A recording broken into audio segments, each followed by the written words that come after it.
Hi, my name is Andrei, Yakovenko. I thought doing this project for a while, we have so many interesting clients with so many interesting stories. Clients who self-achieved, the peaks of their respective careers or lives. And I talked to them during the workouts, but I thought it would be very interesting to get to know them a little bit better and also allow them to share their stories with our community at New Element Training. And therefore, I decided to start this project, this podcast, and for everybody to enjoy and get to know our community a little bit better. Okay. This is our playground. This is when we have fun. Awesome, buddy. 10, 9, 7, 6, come on, 5. Okay, Rob, go to the stretch position, hold for 10 seconds at the stretch. Right here, hold it. 10, 9, hold it. 8, 7, 6, come on. 5, 4, hold it. 3, 2, 1. Awesome. Okay. And in this episode, I'd like to introduce you to my best friend, Rob Francis. Rob spent something like 20 years in Canadian Navy. He's the president of a company called Canadian Leadership Company. He's been my training partner for many years. And as I mentioned, one of my best friends. So I'm looking forward to share his personal story with you guys. Rob. Andrei. Well, we just did a little workout like we always do. Yeah. I've been doing it for how many years now? About 6 years now. Since we first met each other, and you put me through my first workout. Now, I didn't really want to be friends with you after that. Here we are. Here we are. Yeah. But I thought we'll start with just let's tell the story how we met first, and then kind of go from there. Sounds Do good. you remember, right? How we came from? I do remember. Yeah. At the time, I was working at a company called Regen Scientific, and we were looking at a fitness partner. And one of our medical clients was one of your clients, and he came through the clinic and was saying, "Guys, you have to meet Andrei at New Element Training. Like, his way of working out and way of longevity is unique in Toronto." And you had to meet this guy. And so my boss, our medical officer at the time, sent me to come meet you, go check out the workout. And as I said earlier, it's I put me through that first workout, and it was definitely different than anything I had done before. It was exhausting. I was take people to failure. That's a big part of what you do.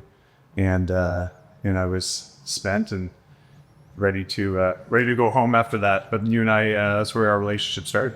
Yeah, 6 years ago.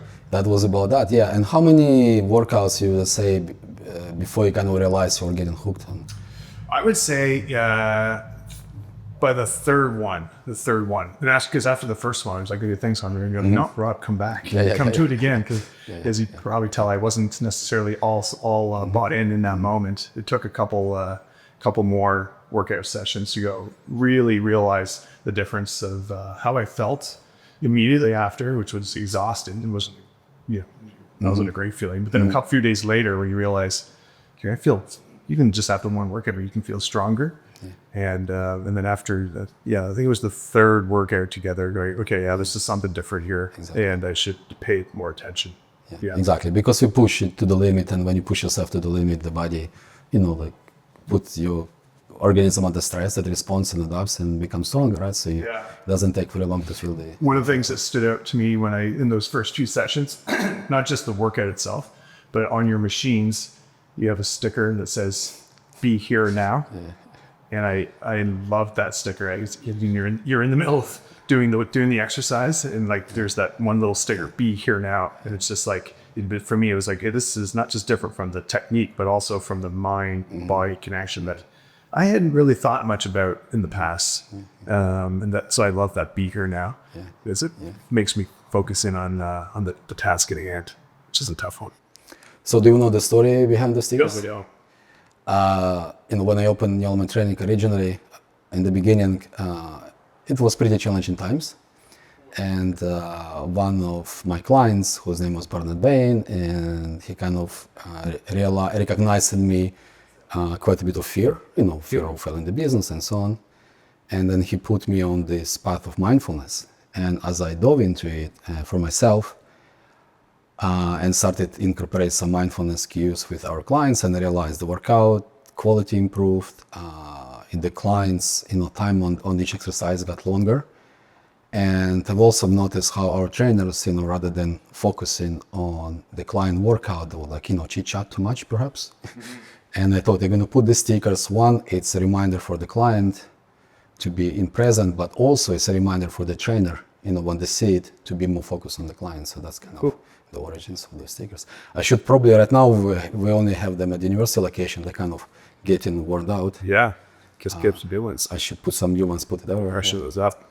Maybe that's how we should do it. It's meaningful. All right. I'm ready. 10, 9, 8, 7, 6, 5, 4, 3, 2, 1. Mid-range.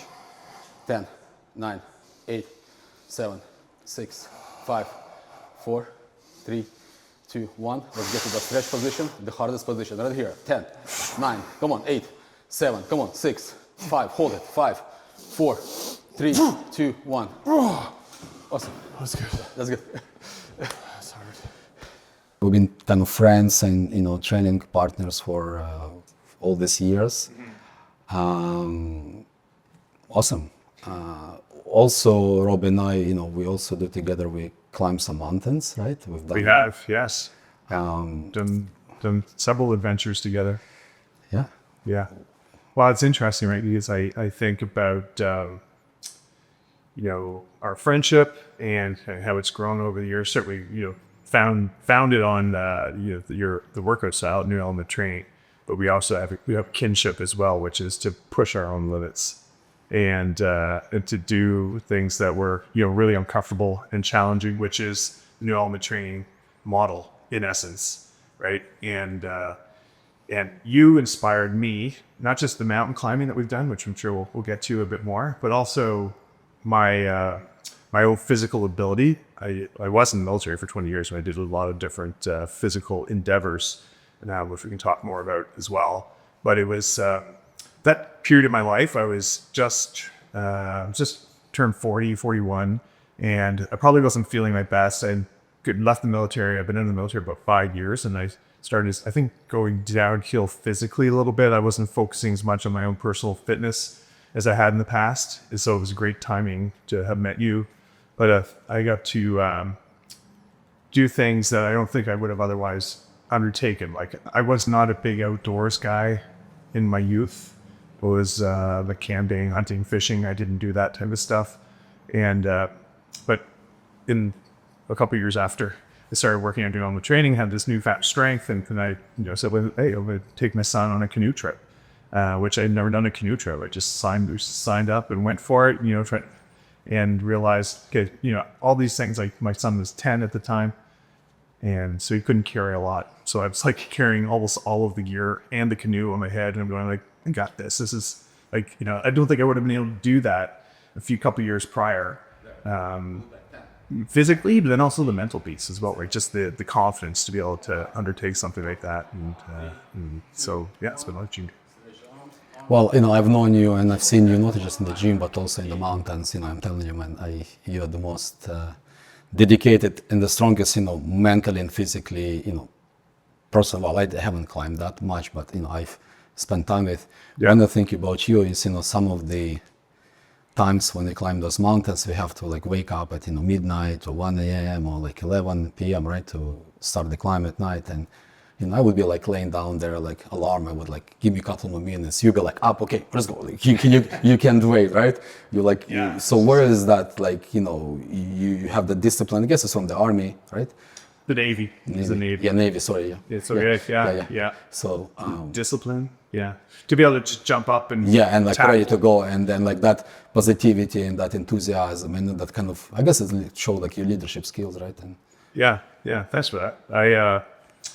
I think certainly part of it is definitely training from the military, and then another part is personality, I think, for me. So it's maybe a good combo to do these types of adventures Is that's the term I key in on when I think about mountain climbing and the things we've done in the mountains and other challenges that I've undertaken. It's about the adventure for me. I get so excited to the thought of pushing myself back to talking about pushing you to the limits, like trying to figure out where those boundaries are for me, and be able to push right up to the wall, go as hard as I can. It's exciting to me. Like I've had this conversation with my wife Pam about, like I call it fun. She's like, it's not fun. It's like hard. And then I'm like, well, it depends how you define fun, because for me, it's like, sure, it's unpleasant. It's definitely uncomfortable and unpleasant, but like the smile on my face that you're talking about is because I truly get a lot. Like I find it fun to put myself in those uncomfortable situations and try to figure out, learn more about me learn more about my mind, learn more about my body, and like, what are those limits? So I get excited. The military part certainly is, the jumping out of bed part. I was in the Navy. I was in the Canadian Armed Forces for 20 years, and 10 of those years I was in the Navy, a naval warfare officer, and I had a variety of different jobs for you to talk about. But certainly discipline is an important part. But you could be lying in bed in the middle of the night, and if an alarm bell goes off or whatever it may be, like boom, you're up and going. So it's there's no snooze button. Yeah. Well, it's definitely, helping me, going on those little expeditions with you, because, you you inspire me. I'm just there for a challenge, kind of having a good time. Yeah. My aspirations, maybe in that regard, maybe not as, I'm not as dedicated. You're a pretty trusting fellow too. Not that I had a lot of experience, but for the first time we did it, it was a pretty funny story. The first time that we went to the Rockies to undertake the rock climbing and the mountain climbing of Mount Athabasca. Yeah. And you weren't really sure what you were actually signed up for. I don't know if I had a 100% clear picture as well, but I don't think it was exactly what you thought it would be. Well, it was funny because the night before I left Toronto, my daughter Noah asked me, "Is it dangerous where you're going? Can you die?" I said, "No. I never done it before. Like, how dangerous can it be for the first time, right?" I had no idea. I thought it was just like a hike somewhere up the mountain. And then we arrived to Kananaskis Resort, right, in Alberta, and go for dinner, have a few drinks, then go outside and, to this nice viewpoint. And Ashan, who organized it, showed us picture from his last time he did it last year, and he's like hanging on the mountain doing rock climbing, and he's just telling us, "Oh, you guys gonna do it tomorrow?" I'm just like, "What?" Right? That was like a moment. But all you can do is laugh in that moment because you're there, and that's you and me and the folks we hang out with. It's like you're gonna do it one way or the other, right? There's no backing out at that point. Exactly. Yeah. It would be too embarrassing to back out. Yeah. And then, so we go next day, and we have like a practice day of, climbing or doing rock climbing, and the day after. The day after we did the Wasatch Tower, and that was a rock climbing day. And you took to rock climbing much quicker than I did, definitely, because you were very quite nimble on the practice day. But then when we got to the Wasatch Tower, there's multiple pitches that we had to go through, and our guide didn't really know what the route was, so he was figuring it out on the fly, so we had to have a lot of trust in him. Austin, I think his name was. And all I remember from that, it was like, okay, I don't want to do rock climbing again. Like, talking about finding our limits, I realized that rock climbing was not for me. The alpine, I love. And, the grind of like one foot in front of the other, and you can put your head down and just grind it out. But rock climbing, like there was that moment, you and Austin had gone up. I was the last one to try to climb up a particular point. And I remember sitting there, and I had my hands out, and I was leaning back, and there was nothing below me, and I had no clue what I was supposed to get my right leg up to where my right hand was. I'm like, how the hell am I supposed to do that? That's not going to happen. I mean, I'm a big, tall guy. Anyway, it took me about 5 minutes. I'm going to have to call a helicopter in here, and thankfully didn't have to do that. I figured it out, calmed the body down. Again, back to your training, calm the body down, calm the mind, and then just go for it. And got through that point. But that was quite an adventure climbing that. But that's for me. I realized I did not want to, rock climbing for me is not it's not my cup of tea. Mostly, I think it's my body type. It's not really well adapted for that. But anyway, you never know. Yeah, it was quite a day. Yeah. I had a very similar experience. I also at that time, I don't think I'm afraid of heights as much as I used to, but at that time I was still afraid of heights, and I'm kind of like you. I got stuck there. I looked down, and there's like overhand, right? Like probably the same same spot. same spot you're describing, and I just how do I get over it, right? And looking down, feeling the anxiety, adrenaline it was building up, and just using your breathing to control the. Yeah, well, that was what's so impressive about you on all of these adventures is you're afraid of heights. I don't know if you still are. Are you still afraid of heights? Much less now, yeah. Much less now. But yeah, we've been in some precarious spots that height was a factor. But yeah, that's where it's the mental component of these types of challenges where you have to block it out somehow or overcome it and try not to let that fear creep in because you need to perform. This is what it's all about. Yeah. Right? Like I love those situations. I think you as well. I think that's why we keep doing these things. So then, we make it to that basically final pitch point, right? Mm-hmm. And we decided to go down. So he finally found the anchor from which we couldn't repel. Yeah. So let's tell the story how he goes up and down. Yeah. So Austin, we're at this platform. There was probably another hour or two ahead of us, but it was getting late, and we were good. We didn't need to keep going. So Austin, our guide, had said, "Okay, guys, you want to turn around?" We're like, "Yes, we'll turn around now." And we had on this little ledge, and there's a picture that goes around, but it's me hanging off the ledge. He said, "Okay, guys, climb down, just a couple steps, and just hang there, like almost literally hang there." I had about 2 toes on a little ledge of rock, and Austin unclips himself from the ropes we were on. And he's like scurrying back and forth, trying to set up this rappel rope now from one point to another. And you and I are standing there looking at each other thinking like, okay, if Austin goes, we're screwed. We're not going to get down off this thing. We'll be here for days until somebody realizes we're stuck here. Thankfully, he didn't fall. And it was cool. Yeah, rappelling down, that was the fun part. Yeah, going down was the fun part. And we both had the same thought. It was like, okay, just get me to that bar. I need that beer after this. Yeah, and we didn't talk about it. And Kananaskis is one of the nicest resorts in it. They have a Scandinavian spa, right?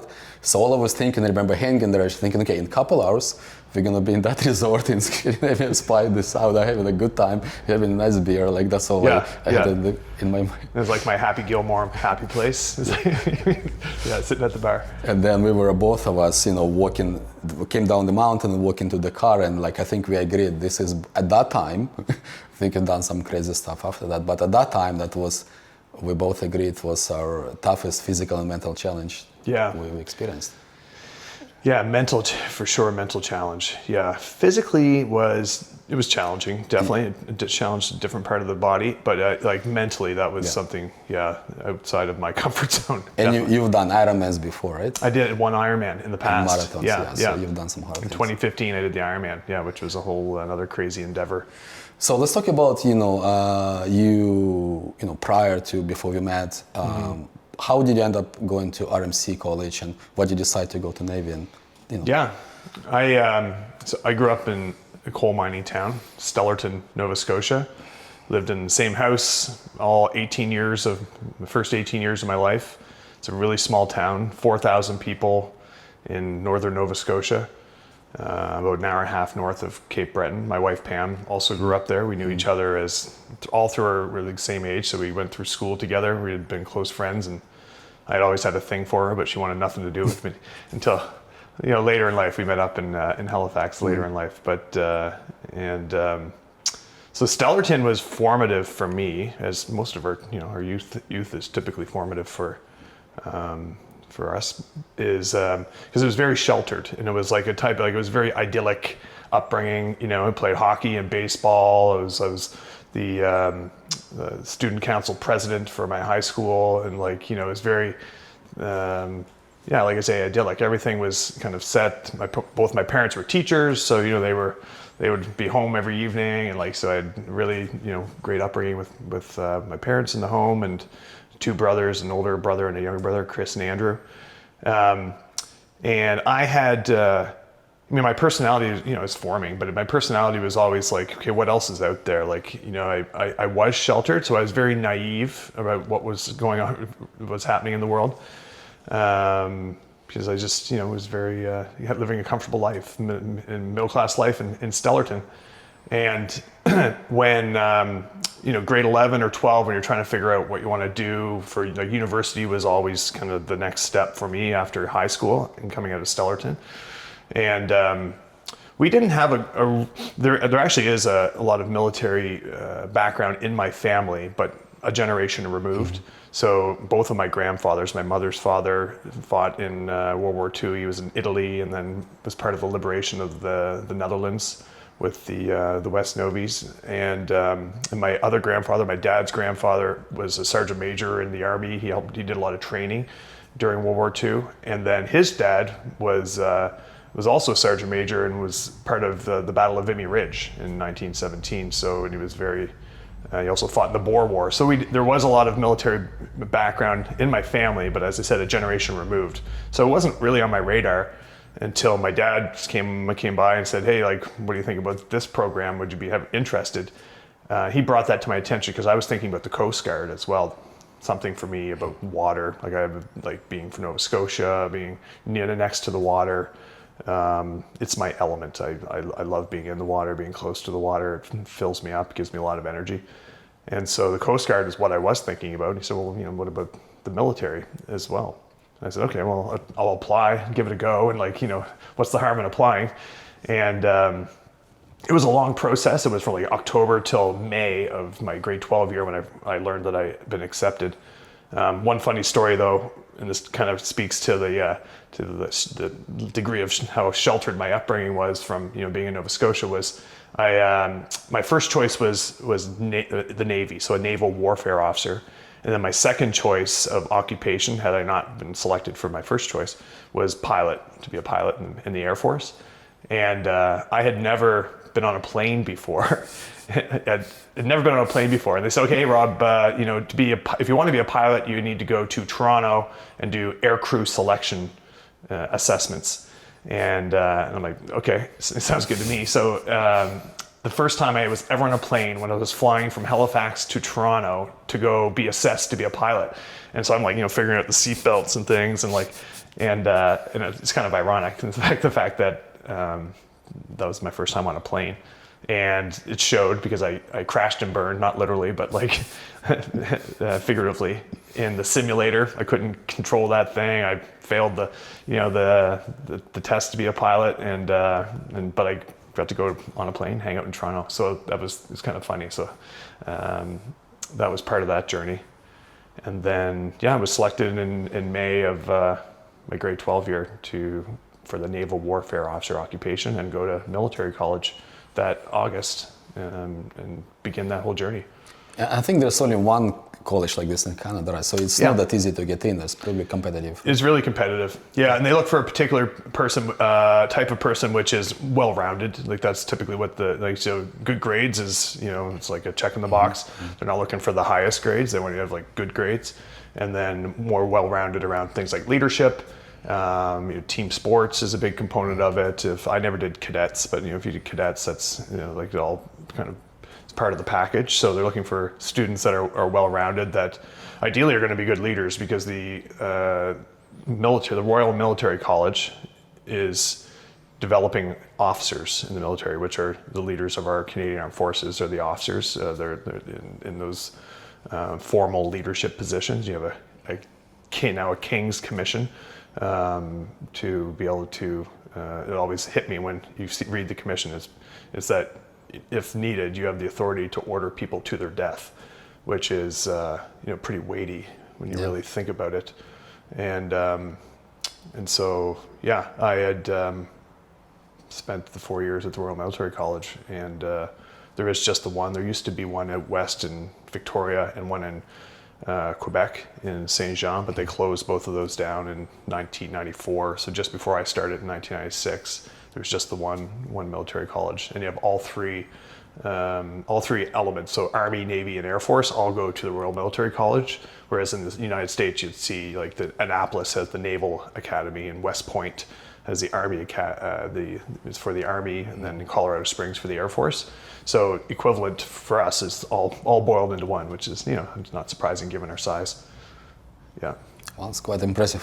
Oh well, For sure, thanks. to say the least. Yeah. Yeah, it was that in itself was an adventure, because it was again something that it was very jarring for me to have when I joined the military. When I did boot camp that summer, did that out in British Columbia, and doing I mentioned earlier, I wasn't into camping and things like that. So the boot camp is very Army oriented. It has nothing to do with the Navy. It's like you're out in the woods and you're attempting to lead people through events and tasks, and you're learning a lot about leadership and other technical skills like rifle handling when shooting and drills. So all those introductory military things that one learns. And I did not enjoy it.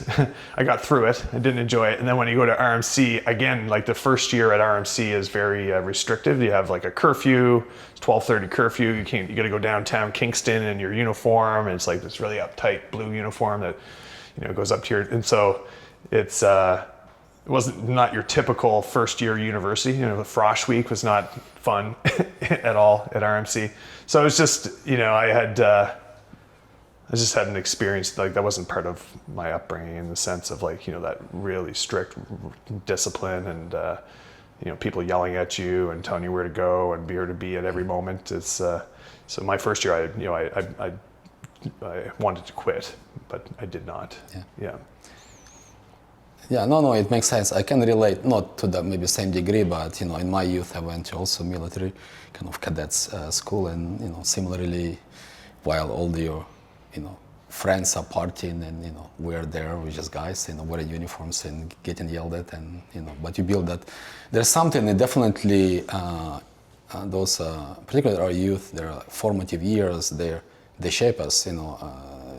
I do believe that experience. I've been there myself for over 2 years in that cadet school, and it did change me, right? And same for you, right? It just teaches you something, some skill, discipline, accountability, responsibility. There's some skills that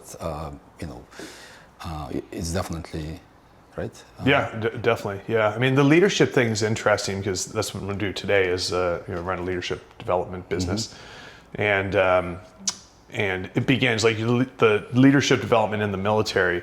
It's interesting because it's very regimented in how it's delivered, but it's also contrasts with how one thinks of a military leader as you think of it as very directive or even authoritarian, when you think in the movies and you think about a military leader. And so what I found in those, certainly in the early days and probably throughout, depending on the people that you encounter, is that some people have a hard time adapting to their environment with leadership. And you see that at the military college as well, because sometimes when you put in a position of leadership, it might be a position of power, and sometimes it goes to people's heads and they think that you must act in a particular way. And so that's trained into people a little bit at the beginning, which now, later in life and having, seen all kinds of different things since that time, it's, you come to realize leadership is certainly not in the military included. It's not meant to be directive. It depends on the situation and the team, the members that you're working with, and you yourself, what type of person are you?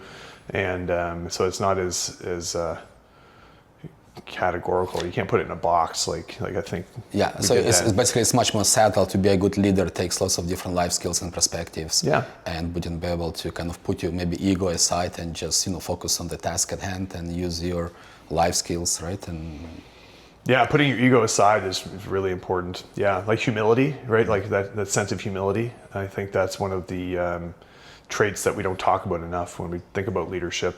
Is again, putting your ego aside and thinking about, okay, what are we trying to accomplish here as a team? Each person has a role to play on the team. The leader certainly has a very important role, as other team members do as well. But thinking about that sense of leadership is bestowed upon you because those other folks are willing to follow you, right? They're listening. They want to be led, and they want you to step in, but they don't need to be yelled at, and they don't need not always. I mean, depending on this situation. If you're under fire, then yelling at somebody is probably appropriate. But 95% of the time, it's trying to think about how to influence the team in order to accomplish the goal that you're trying to achieve, and doing it so that they want to do it. Right? That's one of the when you think about a definition of leadership, for me, it's not just about influencing the team to accomplish a goal. I mean, you can do that through coercion. It's like doing it through getting the team to work together to accomplish a goal, but having them want to move in the same direction as you, and that's when they're going to bring their best self to perform and bring their best self to the team. So it's like it's a science and an art for sure. Yeah, and I don't think that. I think some in history have certainly gotten it right, but it's always a journey. Always working on myself and trying to become a better leader myself. Exactly, because then people looking up to you, and they respect you, some maybe admire you, and then they feel inspired by you, right? And that's, I think, the environment you perhaps want to create. So since we kind of talking about the subject of leadership, your current company, I think you just started your company now. You want to tell me like what name of the company and what it's all about? Yeah, the name of the company is the Canadian Leadership Company. I've got it on my shirt here. The Canadian Leadership Company. And it is new. So I had been working with another company called Pathfinder Leadership Associates, and I was doing that on contract. I would come in as a coach and work with these practical leadership training programs. And we had, you do it about 4 or 5 a year. It's on a third-party site, and we work with Ivy Business School and bring students off-site and put them through. So you can think of it as a quasi-military boot camp, but it's not a boot camp in the sense of the yelling and military skills. It's a boot camp in the sense of what we're trying to do is put students under some stress, and we do that through some. We put some pressure on them to be leaders, to step up, and there's some accountability, always accountability to what they're doing. There's some, you're not going to get a full night's sleep every night. You're going to probably miss the meals, and when people get hungry, they get stressed. They have to earn money to buy their meals, so there's stress on performance during the tasks in which they could earn money. And so what we're working on with these practical leadership training that we're doing with the Canadian Leadership Company, and I had done previously with Pathfinder, is leadership development, character development. And these students that are typically younger, they're in their 20s, this is where we really focus on this character development and thinking about dimensions of leadership and how we can teach those through doing. As most adult learners, we can tell people something and it doesn't usually stick, but when we actually do it, or do it yourself and do it then we're training ourselves in a different way. And so this practical leadership training is, I think, unique out there in the marketplace because, one, we're working with veterans, so elite veterans. So a lot of former Special Forces folks work on my team. We have a lot of people with combat experience that are working on my team. But then they also have a coaching aspect to them as well. It's not all about the experience, but they bring this unique perspective to the table for the Canadian Leadership Company, and it's very different in the marketplace than what I've seen out there. Is that there's a lot of leadership development happening, but ours is practical and it's driven by former elite military veterans. Yeah, people who actually with some real life experience. And very real life experience for sure. One of our team members, a gentleman named Pat Tower, and Pat was in 2006, was in a significant battle in Afghanistan. He was a sergeant where a couple of his best friends were killed, and he was awarded the Military Star of Valor for this battle, which is the second highest award that one can receive in the Canadian military. And so Pat, after his platoon commander had been wounded, and then the person who had stepped in was his really good friend and been killed, Pat had to step up to lead the team to try to get out of safety, and he had obviously done so honorably. And he was 2006 Newsmaker of the Year for Maclean's magazine, based on his actions that day.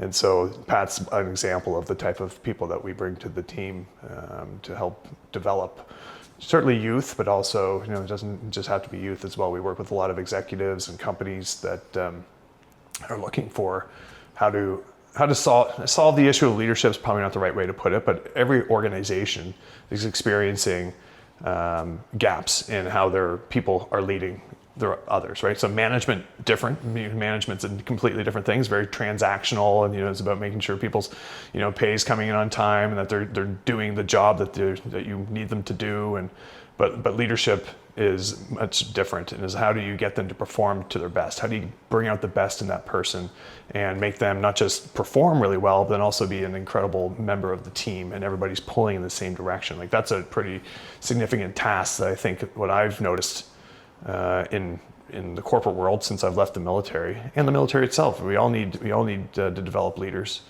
but that's a gap there that companies will realize benefit from if they're thinking about how do you create better leaders in your organization. Then that's going to lead to results for your organization and a healthier work environment as well. If you've got great leaders that are focused on building healthy, high-performing teams, focusing on the healthy, like what more can you ask for? Exactly, it makes all the difference, right? Yeah. So how long usually those programs are, like 2-3 days? How long do you go? It varies. We have right now we run two different programs. There's one that's 5 days long, and then another that's about 18 hours long. So it's like one overnight type of thing. Yeah, and so often we see like the more corporate and executive crowd looking for that 18-hour experience, and the younger students, it's typically part of a course that they do at university. So that's it's tough to get away for 5 days to be able to do a full-blown course, but there, you'll see the difference in the value for the additional time spent. Yeah. No, I can definitely see how this would be transferable to the corporate world, and if you're in charge of the company, you have your management executive team, and you want them to be perform at the best. Like, I can see the huge benefit, right? Somebody going through this program. Yeah. No, it's Exciting, yeah, it's certainly from a leadership perspective, but then also, I've experienced this. I know you've experienced this as well. But when you go through hard things together, team cohesion builds, right? Like, so that's the minimum value. Like you will always see, if you go through something difficult together, you'll see this the team cohesion build. A camaraderie begins, and there's, obviously I've experienced this significantly through my time in the military. Is that level of camaraderie, and coming back to the healthy work environment, it's all about trust, right? So if you go through something difficult with another person, or a team in general, like, trust will build, right? Or maybe something happens where trust is broken, perhaps, but then you'll know. And so when you go back to your work environment, you've done something difficult together, then there's just this level of degree of trust, and also you're being more open and willing to speak the truth to one another, which is, we think of a term of like a psychologically healthy workplace, a psychological safety of people just showing up and being willing to tell their boss, the honest truth, or willing to tell their colleague, that maybe they let them down that day, and they're doing so without judgment and just having an open conversation. So these types of experiences that we do through the Canadian Leadership Company breeds that type of healthier environment, by primarily doing something really challenging together. Through experience, rather than just sitting in a classroom and listening to some lectures. Yeah, well, you and I know this too. We've been buddies for a while, but when we go up in the mountains, there's a degree of trust that we need with one another that you can't. We can get it in the gym to a degree, but when you go put yourself in a compromising position or situation. We're there. We know we have each other's back. So another station comes in mind. Similarly, so remember when we went to Bolivia and we did the Juan Potosi mountain, we're coming down that icy slope. Yeah. And you went first. Yes. And tell me what you told me. What were going through your mind? Oh, so we're on short ropes, right? Yeah. Well, we had gone up this very, very steep trail. It was only about a foot wide, so it was like 1 foot in front of the other, like on this, icy wall, on an ice wall. And it was dark when we went up, so we didn't know that there was this massive crevasse just down the bottom of the hill there. So we went up, and that was sketchy.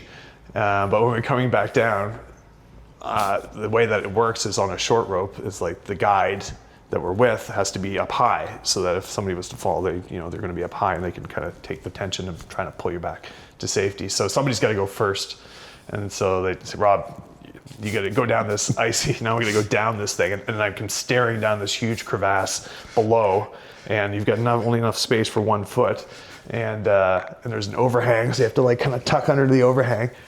And that was the moment. I told you I was like scared. I saw that. Like you were like walking, the steps were like. Yeah. I was like, and that's. I've never seen you like this. This careful. I was scared, yeah. And but in those moments, I mean, it's good to be scared. I don't know if it's like when your life's on the line. I don't know how good that is, but it's. I guess that's the whole point. But when in those moments, coming back to the mental. Fortitude to get through it and to try to calm the body, because you need to be steady. You need to, perform and make sure each foot is placed well. And when you have those nerves, it can throw you for a loop. So it's like, okay, in this moment, I must control my mind and body because my life is at stake. And that's a real challenge. So but it's going through moments like that make us grow. Yeah. No, it was fun. I really love. It was fun when we got to the bottom of that part. Yeah. Climbing mountains. And so the next one, we're kind of excited about it. Mm-hmm. On my last mountaineering trip with Sophie, my wife, we went to Washington State. We attempted to climb Mount Baker. Yeah. We didn't summit due to weather, but one of the main reasons we went there because Sophie wanted to be guided by these, world's top Sherpas from Nepal. One is named Kami Rita Sherpa, and there's another Sherpa. I forgot his name, but anyway, it'll come. So Kami Rita Sherpa, he holds the world record in summits on Everest, 31. And as we're coming down the mountain, I can ask him questions about Everest, just out of curiosity, not that I'm thinking doing it. I'm just, tell me about, what's hard, what's the fatality rates, what happens. And he's like, pretty casual. No, usually people, die because they're not prepared. It's oxygen problem, there's some mistakes, in preparation, they go without guides. But if you, well prepared and you have experience, proper guide, like it's pretty safe, relatively, right? Yeah. And then, ask him, so when is your next expedition? He's like, oh, next spring. And I keep walking. He's like joking, you want to come? I'm just like, excuse me? I don't think I'm ready. So I asked him, okay, so if I would, what would be the requirement? He said, well, I need to do 7,000 meter mountain. And he said, there is this mountain in Nepal, Amadublam, and it's fairly technical, it's just short of 7,000, but because fairly technical, if you climb that summit, that mountain, the Nepalese government will give you permit to go to Everest. And he's like, you should do that with me, and I do it in November. So here we are. I come down, I look up the mountain, looks very cool. I'm sending you the information, and looks like this is what we're gonna do. Yeah, right? Next year. I'm in. We got it. So it'll be a year and a bit from now. Yeah. It looks like quite a step up, literally from from what we've done. But that's the whole point, right? Just keep pushing. Yeah, I mean I'm in for Amadublam. It looks really intense. It looks incredible in the Himalayas. Everest, I'm not sure. Like, well, wait. I wait and see. I mean, that would be something. I love that. I can think about it. You know what I mean? Like that is possible. I think it's possible. Obviously, it's expensive, and you're gone for a long time, and there's obviously the challenge of it. Like it's the highest mountain in the world. But I think about the what. Like, do I need to do the highest amount in the world, or is it like yes, you do. Other? Yes, you do. Out of all the people I know, if anybody can do it, man, you can do it. Like you probably now technically can go to Everest, and I can see you summiting it. Like I know you well. Like I would describe you just overall as a person. You as close to life figure of James Bond, like somebody. You're literally Navy officer. So what's your rank in the Navy? I was a lieutenant commander. Lieutenant, yeah. You're a gentleman. You're like all around, just I don't know, badass. Like Thanks, man. Like, I'm very honored to be your friend, man. Oh, likewise. So yeah, so I can I'm sure. Yeah, man. I'm sure. Well, I like, you appreciate can those compliments. That's it feels good. Whatever. I'm able to take it one step at a time. Listen, we already put it on camera, so we have to do it. It's on camera, yeah. It's been documented. Not going back. Yeah. Well, that was very cool, man. To have this chat with you. Really, thank you for being my friend and agreeing to shoot the first podcast for our community. And if people want to learn about your company services or get a hold of you, how do they do that? We have a website, which is www.theclc.ca. So the CLC being the Canadian Leadership Company.ca, and you can find contact information there, or I can talk to you. You know how to get a hold of me too. So yeah, honored. Thanks for having me. It was fun to chat. No, pleasure is mine. Like really, thank you for agreeing to share your story. Great. Awesome. Thanks, Andrei.